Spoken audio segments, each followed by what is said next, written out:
Fala galera, bom dia, boa tarde, boa noite. Quem está falando é o professor Tom Souza, professor da escola Paulo Freire, professor de Geografia. Gente, hoje nós vamos estar levando até vocês conhecimento geográfico, né? Então essa aula é uma aula direcionada aí para a turma do nono ano. Hoje, galera, nós vamos dar continuidade aí ao nosso primeiro bimestre. Nós vamos dar continuidade ao nosso assunto, né? Os nossos assuntos. Então, hoje nós vamos estudar, dar início, na verdade, ao capítulo 3, o continente europeu. Então, gostaria que você pegasse o seu livro na página 97, ok? Então, vamos lá, gente. Esse assunto ele vai falar sobre o continente europeu. Então, essa primeira parte ela está voltada principalmente para as características físicas ou naturais do continente europeu. Nós vamos começar aqui, galera, falando sobre as características naturais do continente europeu. Então, nós vamos ter a Europa aí, né, considerada como o velho mundo. Ela vai manter limites, né, a leste com Montes Urais, o Mar Ural, o Mar Cáspio. Observa que a sua localização totalmente ao norte do Trópico de Câncer e ela está cortada pelo Círculo Polar Ártico, né?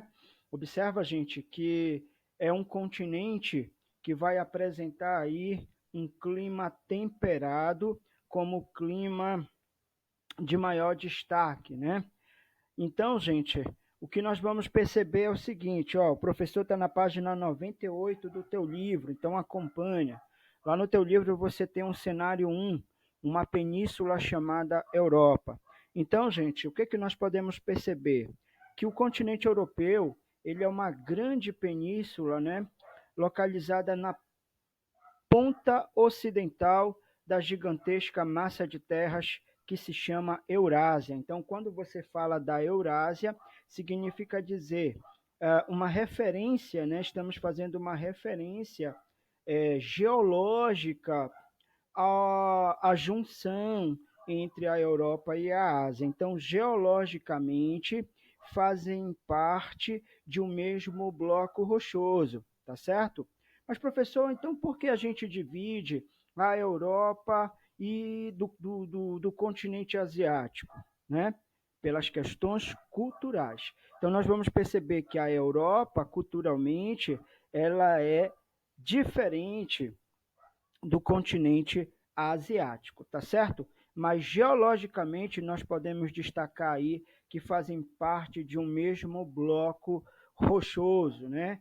Ou geologicamente você chamaria de Eurásia, tá certo? E ainda existiria até um bloco maior ainda, né, denominado de continente europeu afroasiático, uma vez que a separação entre África e Ásia é uma criação humana, né? O canal de Suez, que foi criado lá pelos franceses. Então, gente, olha só, estamos na página 98, então você pode perceber aí que nós estamos dando destaque, né, na imagem aí na tua tela. Então você tem ao norte o Oceano Glacial Ártico, você tem ao oeste o Oceano Atlântico, aí ao sul você tem o Mar Mediterrâneo, você tem também o Mar Negro, o Cáucaso, né, o Mar Cáspio, o Rio Ural e os Montes Urais. Lembrando que esses Montes Urais aí, eles apresentam mais de 2.000 quilômetros de extensão. Tá certo, galera?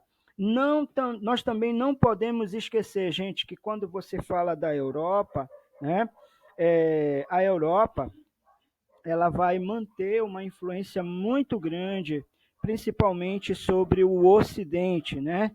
Então, observa, galera, que quando você fala, principalmente aí, né, das diferenças humanas que vão distinguir a Europa do restante da Eurásia, é o resultado de um longo processo de construção histórica, né, que remonta aí à antiguidade clássica greco-romana. Então, lembra lá, né, que Roma, herdeira da cultura grega, foi responsável por dar início, né, ao processo de união política do continente. E junto ao cristianismo católico, foi possível, ou melhor dizendo, foi responsável, né, por construir um sentimento de unidade entre os povos da península que sobreviveu mesmo com a fragmentação do feudalismo, tá certo? Então, gente, a Europa, ela é considerada aí o berço da moderna ciência e também do pensamento progressista. Então, ela foi aí protagonista do desenvolvimento de revoluções em todos os campos sociais. Não podemos esquecer aí também de dar destaque para o renascimento artístico e cultural, que vai colocar o ser humano e a razão no centro do universo, né? Aí você vai ter o iluminismo, que vai lançar as bases do Estado-nação na modernidade, né? Na sequência você vai ter as revoluções e assim sucessivamente. Ok, galera? O que nós vamos destacar? Aqui na tua tela você tem um mapa político da Europa. E aí a Europa, segundo esse mapa, nós vamos destacá-la aí de acordo com as regiões. Então você tem, por exemplo, olha só, você vai ter aí a Europa Ocidental, que vai ser formada pela Irlanda, Reino Unido, Bélgica, Luxemburgo, França, Suíça, né? Liechtenstein. Aí você tem também a Alemanha e Áustria. Aí você tem a Europa Mediterrânea, que já inclui Portugal, Espanha, Itália, Grécia, né? Turquia, no caso a parte europeia. Aí você tem também a Europa Centro-Oriental e a Europa Setentrional, ou seja, a Europa mais ao norte. Então você tem Noruega, Suécia, Islândia, Finlândia, Estônia, Letônia e Lituânia, né? Lembrando, gente, que a Rússia ela já vai fazer parte da Europa Centro-Oriental. Ok, galera? Olha só, gente, estamos na página 100 agora. Então, vai para a página 100. Observa, gente, que quando você fala da página 100, nós vamos dar destaque aí principalmente para a Europa, né? Que vai ter aí uma natureza bastante modificada. E aí você vai entender, né, que essa modificação da Europa ela vai acontecer principalmente após as revoluções industriais, tá bom, galera? Olha só. Então nós vamos perceber aí um processo de urbanização, você vai ter aí o crescimento das cidades, né? O aumento das poluições, você vai ter também o aumento do desmatamento e assim por diante. Galera, olha só, quando você fala do mapa da Europa, né, nós vamos destacar aí o mapa do relevo da Europa. Então você vai perceber aí as principais penínsulas, né? Nós vamos ter a península da Escandinava, a península da Dinamarca, né? A península itálica, a península balcânica e ibérica. Então, professor, mas o que é uma península? Gente, a península é uma porção de terra que adentra os mares, né? E elas são banhadas por água, né, em seus três lados. Então você tem aqui o exemplo da Península Itálica, da Península Ibérica e assim por diante. Quando você fala, gente, dos mares, dos oceanos, você vai ter principalmente aí o Mar do Norte, o Mar Mediterrâneo, o Mar Negro, o Mar Cáspio, o Mar Báltico, né? Já em relação aos oceanos, você vai ter o Oceano Glacial Ártico e o Oceano Atlântico. Tá bom, gente? Em relação às ilhas, nós vamos destacar a ilha da Grã-Bretanha, que é formada aí principalmente pela Irlanda do Norte, pela Escócia, você vai ter também aí a Inglaterra e você vai ter o país de Gales, tá certo? Aí, gente, quando você fala do relevo da Europa, nós vamos perceber que a maior parte aí dos altos relevos da Europa vão estar localizados no sul, na região sul. Então você vai ter os Alpes, você vai ter os Alpeninos, você vai ter os Alpes Dináricos, né? Cárpatos, o Cáucaso. Já no norte você vai ter os Alpes escandinavos. Então observa, galera, que a altitude ela vai variar muito. Lembrando que quando você fala das principais formas de relevo, você vai ter as planícies, os planaltos, as depressões e as montanhas. Lembrando aí, gente, que as montanhas vão ser considerados aí como formações rochosas mais recentes, tá certo? E os planaltos já vão ser constituídos principalmente aí de serras e morros. Ok, galera? Tranquilo? Olha só, gente, estamos na página 102. Lembrando, gente, que quando você fala também do relevo de destaque na Europa, o principal tipo de relevo da Europa é a planície, tá? Então você vai ter aí o destaque da planície sarmática, né? Você vai ter o Planalto Central Russo, você vai ter a planície germano-polonesa, né? Então, gente, vamos destacar como principal tipo de relevo da Europa as planícies ou a planície, tá certo? Eu gostaria que você fosse agora para a página 104 do seu livro e acompanhe, gente, quando você fala da Europa e hidrografia. Quando você fala da hidrografia, nós estamos falando dos principais rios da Europa, né? Lembrando o conceito lá do sexto ano de bacia hidrográfica. Então, quando você fala de bacia hidrográfica significa o conjunto de rios que drenam uma determinada região. Lembrando que a bacia hidrográfica ela é formada pelo rio principal e os seus afluentes. Seus afluentes ou tributários poderão ser classificados em primeira ordem, segunda ordem e terceira ordem. Em relação aos rios da Europa, galera, nós vamos destacar principalmente aí, né? Você vai destacar aí o rio Tâmisa, tá? Que vai cortar Londres, na Inglaterra.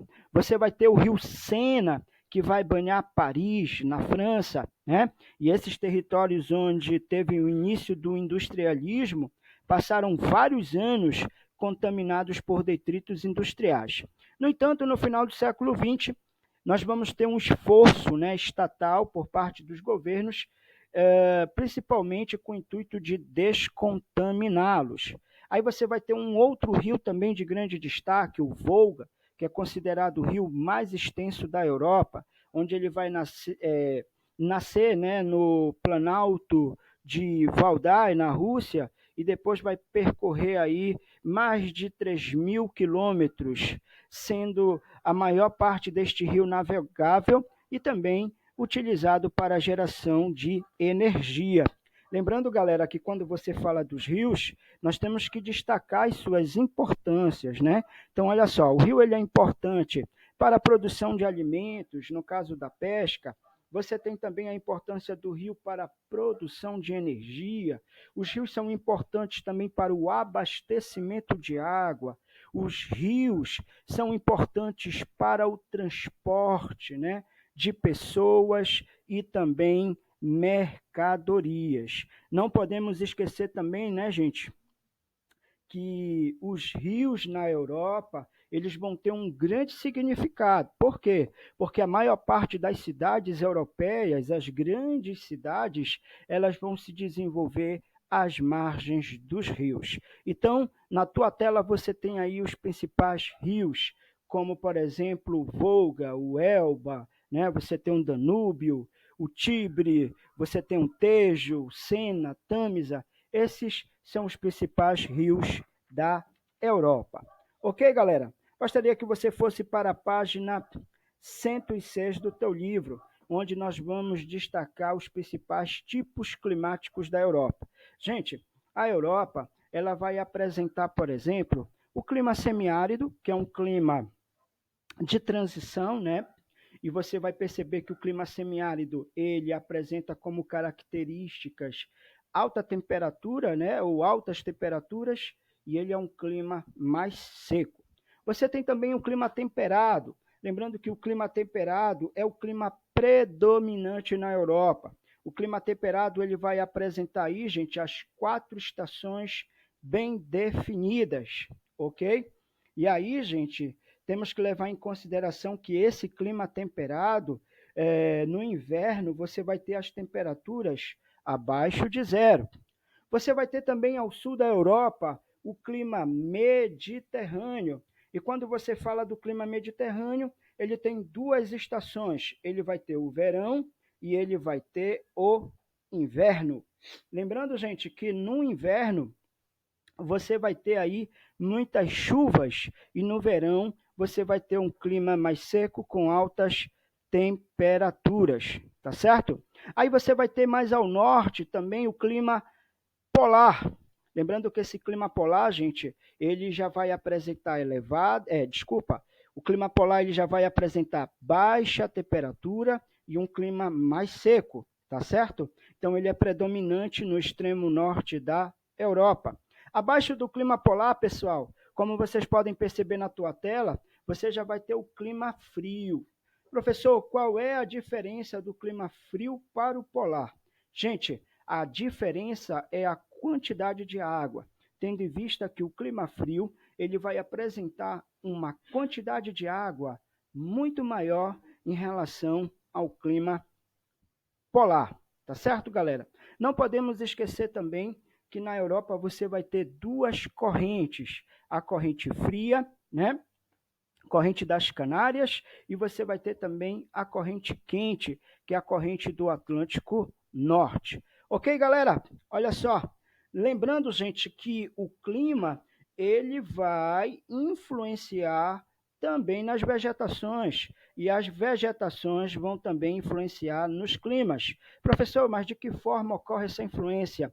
Através da quantidade de água. Então, quando você tem um clima e esse clima ele apresenta uma quantidade de água considerável, então você vai ter uma vegetação aí mais exuberante, uma vegetação de maior porte, tá certo? Com folhas grandes e largas. Quando você já tem um clima mais seco, né? Com temperaturas mais elevadas, você já percebe que a vegetação ela já é de menor porte, onde as folhas já são bem menores, ok? Então, galera, a vegetação influencia diretamente no clima e o clima influencia diretamente na vegetação. Então, quando você fala da vegetação da Europa, nós vamos destacar o seguinte, né? Que na tua página 107, você vai ter aí 106 e 107 você vai ter os mapas dos climas e o mapa também das vegetações da Europa. Observa, gente, que no extremo norte da Europa, você vai ter, mais ao extremo norte, você vai ter os desertos gelados, tá? Então, observa que você vai ter uma temperatura extremamente baixa e você vai ter também aí, além de ter uma temperatura muito baixa, você vai ter o clima dessa região muito seco. Aí, galera, abaixo dos desertos gelados, você vai ter esse bioma que está destacado na tua tela, que se chama tundra. A tundra é uma vegetação de pequeno porte, é uma vegetação que nasce no verão e morre no inverno. Então, no inverno, gente, todo esse solo ele fica coberto de gelo, inclusive também partes do subsolo, que nós chamamos de permafrost. Então, a tundra, gente, ela nasce no verão e morre no inverno. É uma vegetação que nós podemos dizer que está relativamente vamos dizer assim, relativamente intacta, né? Vamos dizer assim, pelo fato da região que ela se encontra, que é uma região inóspita, ou seja, de difícil sobrevivência para os seres humanos. Ok, galera?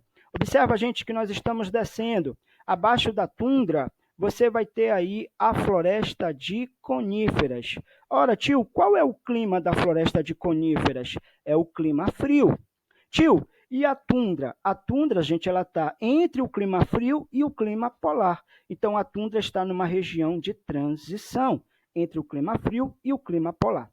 Em relação ao clima frio, nós vamos dar destaque para a floresta de coníferas, que é uma vegetação de grande porte, grande tamanho. Observa, gente, no formato das folhas e dos galhos dessa vegetação. Então, observa que coníferas, pelo fato dela apresentar aí um formato cônico. As folhas dessa vegetação são folhas pontiagudas. Por quê, professor? Para evitar a evapotranspiração no inverno. Evapotranspiração é a eliminação de água do interior da planta, né, do vegetal, pelas suas folhas, em forma de vapor. Então, gente, no inverno, como o clima fica mais seco, a tendência das coníferas é reter essa água, guardar essa água no seu interior. O caule, gente, ali é mais espesso também, né, para evitar a perda de temperatura para o ambiente. Um outro detalhe, gente, que as folhas finas é uma questão de adaptação para evitar o acúmulo de neves em seus galhos, tá bom, gente? Então, podemos dizer que a floresta de coníferas é a maior floresta do nosso planeta. Então, a floresta de conífera ela é chamada também de taiga ou também chamada de floresta boreal. Ela é muito utilizada para a fabricação de papel, né? Celulose, a indústria madeireira em geral, tá bom?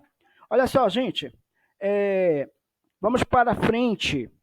Observa, galera, aqui na tua tela nós estamos dando destaque para a floresta temperada. Lembra que o tio falou que o clima de destaque na Europa vai ser o clima temperado. Logo, a vegetação também de destaque da Europa é a floresta temperada. É uma vegetação de grande porte, ela é chamada também de caducifólia ou folhas caducas. O que significa dizer sobre isso aí? O que significa dizer isso? Significa dizer, galera, que na estação mais fria, né, essa vegetação permite a queda das suas folhas para evitar a perda de água para o ambiente. Essa vegetação ela também recicla, né, o seu próprio alimento. Então, essas folhas que caem ao solo, elas acabam sendo transformadas em matéria orgânica, e essa matéria orgânica ela vai ser reutilizada pela própria vegetação. Nós temos que lembrar que essa vegetação hoje em dia na Europa ela está sofrendo um processo aí de restauração, vamos dizer assim, né? Na verdade, existem na Europa ilhas dessas vegetações, porque ela foi muito impactada ao longo do tempo, né? Pelos países. E aí, os principais motivos que levaram à diminuição dessa vegetação, nós podemos dar destaque para a urbanização, podemos dar destaque também para a agricultura e a pecuária, né? A extração da madeira para a indústria moveleira e também da construção civil e assim por diante. Ok, galera? Então vamos lá, mais adiante, nós temos a vegetação mediterrânea. Galera, essa vegetação mediterrânea, ela é constituída por uma miscelânea arbustiva, né? E árvores cujos principais expoentes são os sombreiros e as oliveiras. O que é que nós vamos perceber, galera? Essa vegetação ela está localizada principalmente no sul da Europa e também no norte da África e também no oeste da Ásia. Você vai encontrar essa vegetação também na América. Lembrando, galera, que essa vegetação mediterrânea ela é uma vegetação de pequeno e médio porte e ela é uma vegetação arbustiva. Ok, gente? Olha só, não podemos também deixar de mencionar essa vegetação que está na tua tela, que são os estepes. Então, você vai encontrar lá na Europa essa vegetação principalmente ao entorno do Mar Negro, né? Ela é formada por gramíneas rasteiras, gramas, sem a presença de árvores ou arbustos, né? E aí elas vão estar localizadas em um solo chamado Chernozem. Esse solo é um solo rico, né? E observa, gente, que essa vegetação é uma vegetação de pequeno porte, de pequeno tamanho. Nós vamos dar destaque também para as pradarias. Observa também que essa vegetação é uma vegetação de pequeno porte, é uma formação herbácea, né? Formada principalmente de capins ou por capins. Ela é típica de clima temperado continental. Solo rico em matéria orgânica e ela é muito utilizada também para as pastagens. Um outro tipo de vegetação da Europa, galera, é a vegetação de altitude ou vegetação de montanha. Essa vegetação, galera, é uma vegetação de pequeno porte, de pequeno tamanho. Ela se assemelha muito com a tundra. Lembrando, galera, que quanto maior a altitude, menor a temperatura. Menor a temperatura, menor também a quantidade de água disponível. Significa dizer que chove muito pouco nas regiões de elevadas altitudes. Por conta disso, essa vegetação vai ser uma vegetação rasteira. Ok, galera? Então, olha só, gente, quero agradecer a tua atenção, quero agradecer o teu carinho e a tua participação e companhia. Que Deus te abençoe. Lembrando, galera, que na página 109 até a página 111 vai ficar um exercício para você fazer em casa e posteriormente estaremos fazendo o comentário das questões, tá bom? Não deixem de fazer, façam para vocês verificarem o conhecimento de vocês. E aí, na próxima aula, se assim Deus nos permitir, estaremos dando continuidade a este conteúdo, falando sobre a qualidade de vida e o envelhecimento na Europa. Muito obrigado, galera. Valeu! Tchau!